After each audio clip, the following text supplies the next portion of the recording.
كذا مش على التحكيم.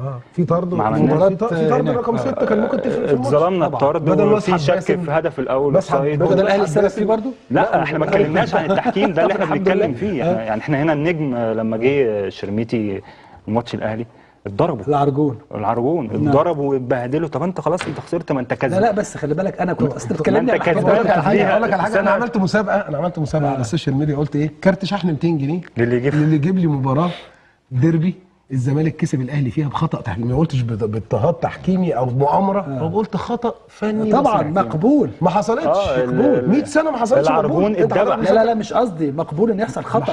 ما حدش خد الجائزه. ما حدش خد الجائزه لان التاريخ كل السوشيال ميديا دخلت بتدور في فيديوهات. مقبول ان يحصل خطا تحكيمي، بس مش لما يحصل. معلش يا جماعه انا بعتذر طبعا للناس اللي على التليفونات كتير جدا جدا جدا، انا عارف، بس معلش يعني احنا كجمهور بنعرف نفرق كمان ما بين الخطا التحكيمي والمؤامره على فكره. نعم احنا بنعرف نفرق بين خطا التحكيم والمؤامره. الاعلام ما بيجيبهاش.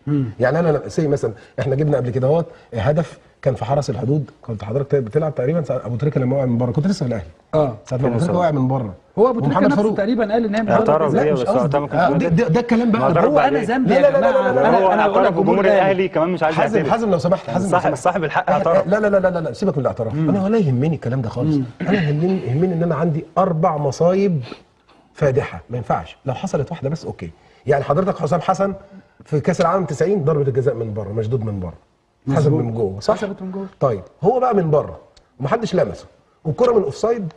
شوف ال3 حاجات دول، وفي اخر دقيقه. الحقيقه مش متذكر ماتشات الزمالك عشان اخر دقيقه 4 يا جماعه. هاتوا لنا اي حد اهلي، هاتوا لنا اي حد اهلي يا جماعه. 4 مصايب في لقطه واحده تبقى مش خطا تحكيم. احنا عندنا كره الداخليه. هقول لك كره الداخليه دخلت وكانت جول اللي دخلت في الزمالك طبعا. ماتش انبي اللي بيلغي جونين. انا كنت بتتهم حكم. هو لما الحكم طلع بتتهمه. طبعا كابتن محمد فاروق بتتهمه. وانا لما اجي اسال عن اي حاجه احنا برضه مصادر. الحكم ده بيشتغل فين؟ الحكم ده راح زي الريشه اللي راح في الاهلي. لا امال ايه؟ الاهلي هو الاهلي نادي. الاهلي حزب. الاهلي شبكه عنكبوتيه فيها كل حاجه، بيزنس واعلانات ودعايه. كابتن محمود عثمان طلع بنفسه اعترف انه في ماتش الاهلي والاتحاد السكندري كان نفسه الاهلي يجيب جون واداهم 12 دقيقه وقت بدل ضايع. طب عايزين